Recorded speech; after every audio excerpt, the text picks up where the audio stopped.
Hi అండి, అందరికీ నమస్కారం. Welcome back to my channel moms food eating kits. ఈ ఒక్క మసాలా పొడి వేసి చికెన్ పకోడీని ట్రై చేయండి. పైన క్రిస్పీగా, లోపల సాఫ్ట్ అండ్ జ్యూసీగా చాలా బాగా వస్తాయండి. ఇలా ట్రై చేయండి మీరు కూడా ఒకసారి. ఎంత బాగుంటుందో ఈ చికెన్ పకోడీ. పిల్లలు పెద్దలు చాలా ఇష్టంగా తింటారు, అంత బాగుంటుంది. ఈ చికెన్ పకోడీ చేయడానికి ముందుగా మసాలా పౌడర్ని ప్రిపేర్ చేసుకుందాం. అందుకోసం ముందుగా ఒక కడాయిని తీసుకొని దానిలోకి 2 టేబుల్ స్పూన్ల ధనియాలు, 1 టీ స్పూన్ జీలకర్ర, 1/2 టీ స్పూన్ మిరియాలు, 2 ఇంచుల దాల్చిన చెక్క, ఒక 5-6 లవంగాలు, ఒక 3 యాలక్కాయలు, కొంచెం రాతి పువ్వు వేసుకొని మంటని లో ఫ్లేమ్లో పెట్టి మంచి వాసన వచ్చే వరకు వేయించుకోవాలి.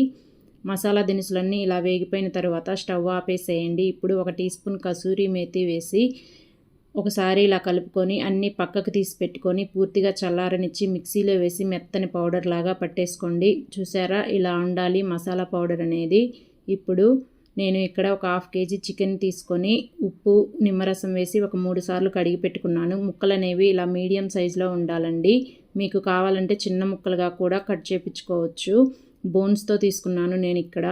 దీనిలోకి 1 teaspoon salt, 1/2 teaspoon పసుపు, ఒక అరచెక్క నిమ్మరసం వేసుకొని ముక్కలకి ఈ ఉప్పు, పసుపు, నిమ్మరసం బాగా పట్టేటట్టు కలుపుకోవాలండి.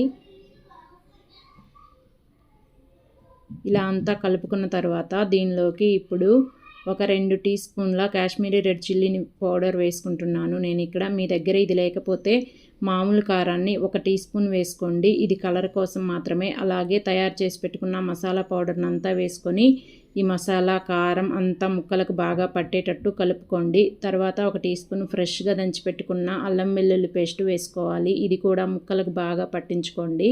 ఇలా అంతా కలుపుకున్న తర్వాత ఒక గుడ్డు తీసుకొని ఇలా వేసుకొని మొత్తం ఈ గుడ్డుని ముక్కలకు బాగా పట్టించుకోండి. ఇలా అంతా కలుపుకోండి. ఇలా అంతా కలుపుకున్న తర్వాత దీనిలోకి ఒక రెమ్మ కరివేపాకుని ఇలా సన్న ముక్కలుగా కట్ చేసుకోండి. అలాగే కొంచెం కొత్తిమీర, ఒక 4 పచ్చిమిరపకాయలని ఇలా ముక్కలుగా కట్ చేసుకొని వేసుకోండి. 2 టేబుల్ స్పూన్ల శనగపిండి, 2 టేబుల్ స్పూన్ల కార్న్ఫ్లోర్ని వేసుకొని వాటర్ అనేవి ఏమీ లేకుండా ఈ పిండిని అంతటిని ఈ ముక్కలకు బాగా పట్టించుకోవాలి. చికెన్లో ఉండే తడే సరిపోతుందండి, మీరు వాటర్ వేయాల్సిన అవసరమే ఉండదు. మీకు ఏదన్నా అంతగా అవసరమైతే 1 టీ స్పూన్ వేసుకొని కలుపుకోండి. మీ దగ్గర ఈ మసాలా పౌడర్ చేసే టైం లేకపోతే దాని ప్లేస్లో 1 టీ స్పూన్ ధనియాల పొడి, 1/2 టీ స్పూన్ జీలకర్ర పొడి, 1 టీ స్పూన్ గరం మసాలా వేసుకోండి, సరిపోతుంది. ఇప్పుడు దీన్ని ఇలా అంతా కలుపుకున్న తర్వాత ముక్కకి పైన పిండి కోటింగ్ అనేది ఇలా ఉండాలండి. ఇప్పుడు ఒకసారి టేస్ట్ చూసుకోండి, ఉప్పు కారం సరిపోయిందా లేదని. నేను ఇక్కడ ఒక 1/2 టీ స్పూన్ ఉప్పు వేసుకొని మళ్ళీ బాగా కలుపుకుంటున్నాను.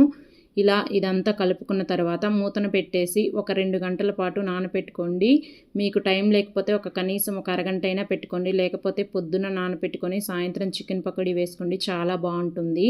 ఇక్కడ నేను 2 గంటల తర్వాత చూపిస్తున్నాను. ఇలా అంతా ఒకసారి మళ్ళీ కలుపుకొని ఇప్పుడు డీప్ ఫ్రైకి సరిపడా ఆయిల్ పెట్టుకొని మంటని మీడియం ఫ్లేమ్లో పెట్టి ఆయిల్ హీట్ అయ్యాక ఇలా చికెన్ని నిదానంగా ఒక్కొక్క ముక్కను తీసుకొని ఆయిల్లో వదులుకోండి. ఇలా అంతా వేసుకున్న తర్వాత వెమ్మటే కదిలించొద్దండి. ఒక 2 నిమిషాలు వేగిన తర్వాత అప్పుడు కలుపుకుంటూ 2 సైడ్లు మంచి రంగు వచ్చే వరకు వేయించుకోవాలి. మంటని మాత్రం మీడియం ఫ్లేమ్లోనే పెట్టుకోండి. హై ఫ్లేమ్లో పెడితే పైన మాడిపోయి లోపల ముక్క అనేది ఉడకదండి. చూసారా, ఇలా మంచి రంగు వచ్చిన తర్వాత తీసి అంతా పక్కన పెట్టేసుకోండి.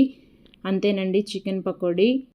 ఇలాగే మిగిలిన చికెన్ అంతా వేయించేసుకోండి. అంతేనండి, ఎమ్మి చికెన్ పకోడీ రెడీ అయిపోతుంది. ఇప్పుడు ఒక 5-6 పచ్చిమిర్చిని ఇలా ఘాట్లు పెట్టుకొని వేసుకొని వేయించుకోండి. ఇవి వేగిపోయిన తర్వాత 2 రెమ్మల కరివేపాకును కూడా ఇలాగే వేయించుకొని ఈ చికెన్ పైన వేసుకోండి. మధ్య మధ్యలో తినడానికి చాలా బాగుంటాయి. ఇలా చేసి పెట్టుకున్న చికెన్ పకోడీ పైన కొంచెం నిమ్మరసం, అలాగే కొన్ని ఉల్లిపాయ ముక్కలు పెట్టుకొని తినండి, చాలా బాగుంటుంది. ఇలా మీరు మీ ఇంట్లో వాళ్ళకి ఈ సండే స్పెషల్గా ట్రై చేయండి, చాలా బాగా చేస్తారు. ఫస్ట్ టైం చేసే వాళ్ళు కూడా మీరు మీ ఇంట్లో ట్రై చేసి నచ్చితే ఒక లైక్ చేసి మీ ఫ్రెండ్స్ అండ్ రిలేటివ్స్కి షేర్ చేసి నా ఛానల్ని సబ్స్క్రైబ్ చేసుకొని సపోర్ట్ చేయండి. Thanks for watching.